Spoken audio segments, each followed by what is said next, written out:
Come with me to a place where sea meets land, with waves lapping on majestic black sand, where coral reefs are home to intriguing underwater phenomena, where clouds come down to kiss hills of lush forests containing unique flora and fauna, where mangroves tiptoe over ponds of ecosystems containing the lifeblood of rare species. Where? St. Mary's in the Federation of St. Kitts and Nevis. Situated on the island of St. Kitts, St. Mary's was designated as a UNESCO Man and the Biosphere Project at the 36th session of the UNESCO General Conference in early November 2011. This designation recognizes the importance of the site in terms of biological diversity, ranging from cloud forests to mangroves and coral reefs. Winston Ebro Caesar, a resident of the Keys area, made a key contribution to the UNESCO nomination process. The core, which is a beach and the seawater side. The buffer zone is from the shoreline extend to the village side. The village side is what we call the transition side. Now we are seeing that the buffer side of the transition of the zone is a development side that could enhance tourism and entrepreneurship. But after observing the natural habitat of the birds, the turtles, etc., that's one of the main reasons that it should be a controlled environment, but also be able to create economical strength. It extended right onto Hermitage, as far as we call the Grange Bay. From my understanding, it was to be 24,000 acres from the Canada Pond, extend right down. This significance has long been recognized by residents of St. Kitts and Nevis. We believe in the raising of the profile of our community. We're always proud of our beach. We believe that the coastline, we're a community that any given holiday, we want to be on the beach for that Sunday or that holiday as a community. And so that, the preservation of that area would be pristine for us, especially in the Keys area. We believe that whatever happens to preserve even the sea grapes, that's one thing we do as a community. We go and we pick grapes. And so whatever happens through this Man and the Biosphere project that helps us to preserve what has been a rich history for us as a community, we are happy to preserve it. Growing up, I always know there was picnic things and steel pans. Our grandparents said they used to dress in similar ways, men and women alike. And they go down with their basket of food, and they have music, and they have storytellings, and a whole community togetherness. So we are looking to see if we could enhance that kind of a wholesomeness in our people again, to help guide the new way of life that we think that we should be living, seeing what is taking place in our time. It's important that we identify key sites around the country that can help to build the tourism product. We believe that the Keys Beach area offers a lot to citizens of St. Kitts and Nevis and all sorts of visitors. For example, the Keys Beach area offers a site where there is regular turtle watching, and there are a number of persons here who are amateur turtle watchers and observers and things like that. So it is really in an attempt to identify key areas in St. Kitts and Nevis where we feel we can build upon the tourism product. Who, along with Caesar, were key in the process. Over the past couple of years, the St. Kitts and Nevis National Commission for UNESCO have been working tirelessly on the process in nominating the Keys Beach area as a Man and the Biosphere site. And we're now successful doing this. The process started like maybe 3 years ago, and we were fortunate to get on board at that time 2 consultants out of the United States who were living here at the time. And special commendation and acknowledgement must be given to the Ministry of Sustainable Development, the National Commission itself, the Small Island Vice Committee, the St. Kitts and Nevis Sea Turtle Monitoring Network organization and the minister responsible for UNESCO himself, Honorable Nigel Carty. These people have worked very hard to ensure that we achieve this very, very important goal. It is up to us now to make good of it, to attract much more funding from international agencies throughout the world, including UNESCO, to develop this piece for it to benefit the people of St. Kitts and Nevis, and especially those persons living in that particular area. The Ministry of Sustainable Development, through its Physical Planning and Environment Department, headed by Director of Planning Randolph Edmeade, also contributed to the process. Jay Farrier, Physical Planner, represents the department. We are a relevant stakeholder, of course. We were there from the initial stages. We did most of the mapping work, and we had a voice in deciding which area was appropriate for a biosphere reserve. One honorary national and president of the St. Kitts Sea Turtle Monitoring Network weighs in on the matter. The Keys Beach area is the main nesting site for leatherback sea turtles in St. Kitts.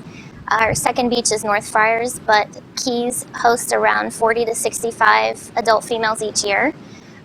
We have around 300 leatherback nests per season. These animals are listed as critically endangered, which means they've lost 80% of their population over the past 3 generations. So if we don't act to protect these nests and these animals, we have the potential to lose this nesting site and our nesting leatherback sea turtles. So it's very critical as far as sea turtle nesting goes. We also have some hawksbill nesting on this beach and some green nesting as well. The hawksbill sea turtle is listed as critically endangered and the green as endangered, so they're all at an endangered status level, and it's very important that we protect their nesting habitat. The UNESCO Small Islands Voice Committee, which has the objective of giving residents of the Federation a voice pertaining to national issues, particularly relating to the environment, was also instrumental. Larry Vaughan is also a member of SIV. Small Island Voice Initiative has been doing a lot, and when the nominations papers were sent off for the Man in the Biosphere preservation of the area, Day of Keys, Keon, there was consultation with the community. There was a training session in the community, and so what this has done, in my opinion, is that it gives a voice to our concerns that would not have normally been given. A lot of things happen in these small islands that have not been given the international hearing and understanding. And so once you've got one of these places that is rare and should be preserved, and Small Island Voice has now brought this to the fore, then I want to believe that lending my voice and being a part of the committee would help to make sure that this is continued. Pertaining to livelihoods, the St. Kitts Sea Turtle Monitoring Network already plays a significant role in not simply reducing, if not eradicating, poaching of sea turtles, but also maintaining incomes. With the St. Kitts Sea Turtle Monitoring Network, we've been working to develop leatherback ecotourism over the past 3 years. We started initially through the Global Environmental Facilities Small Grants Fund. We got a small grant to start developing that. And we've been running around 300 ecotours per season, which is the maximum capacity that we can manage right now without further infrastructure. But tourists, visitors pay a fee to come out with a trained guide. In our case, most of these trained guides are local fishermen. Many of them were former sea turtle fishermen, which are now working on the conservation project. So all the proceeds for those tours go in to pay for salaries for those individuals.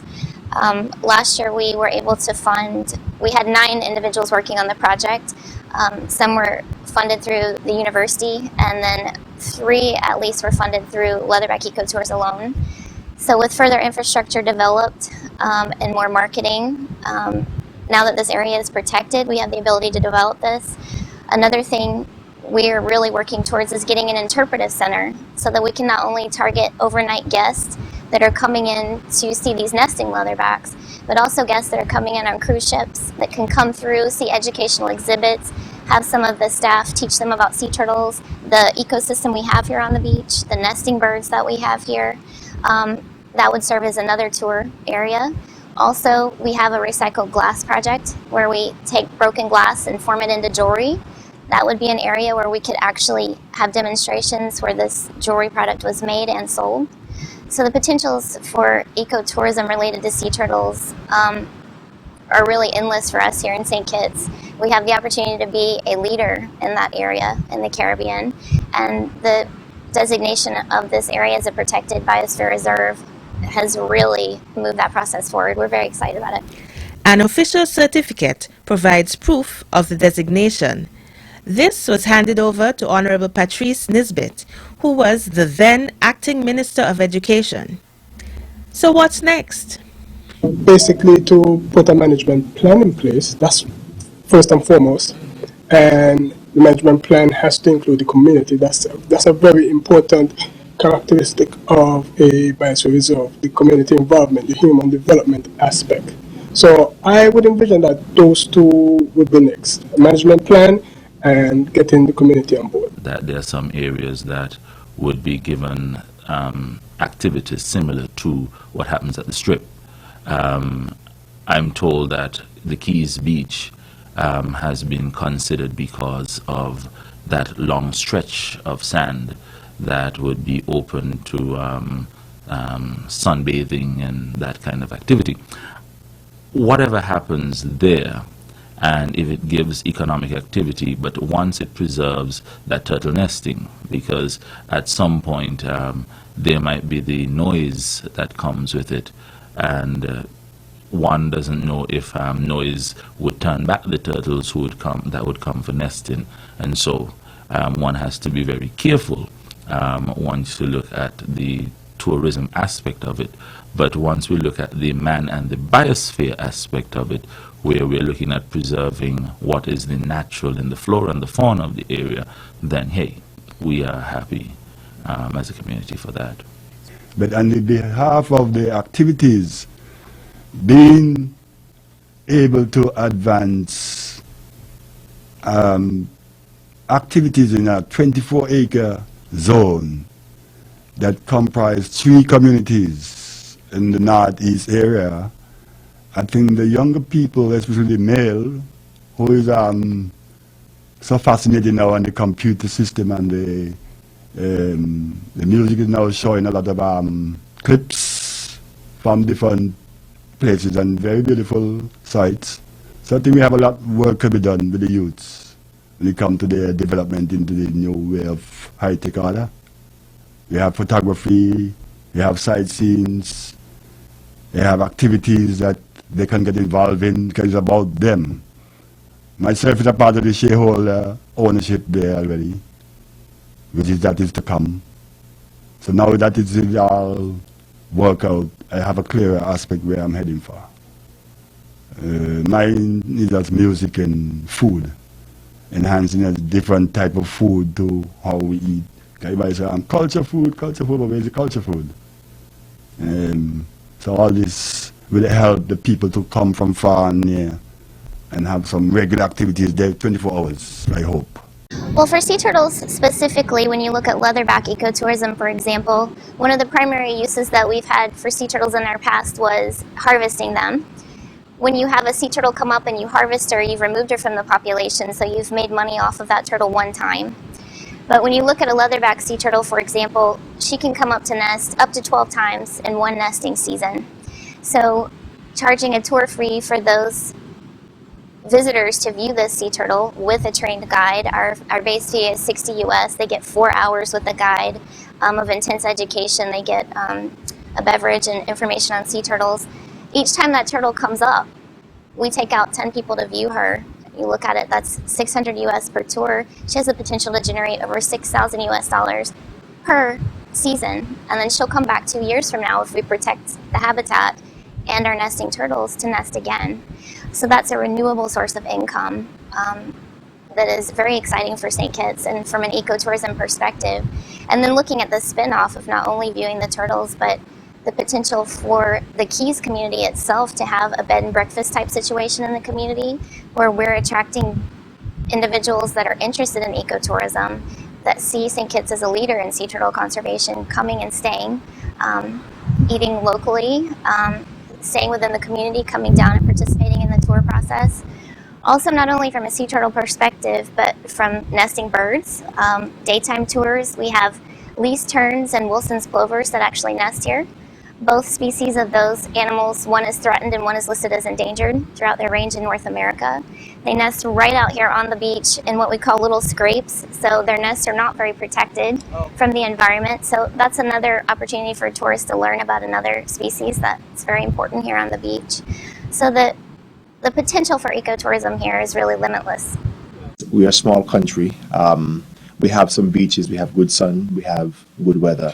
But I think if we are going to take our tourism industry to the next level, we need to identify key sites. We believe that in the future, more and more people are going to be looking for what we call ecotourism.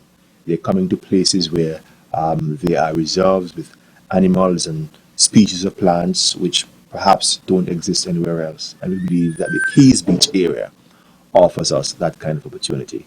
It also offers us an opportunity to really reserve the site to ensure that the species, we as people of St. Kitts and Nevis, need to begin to look at helping to maintain the kinds of species and the kinds of conditions which support the livelihood of certain species of plants and animals which exist in the area.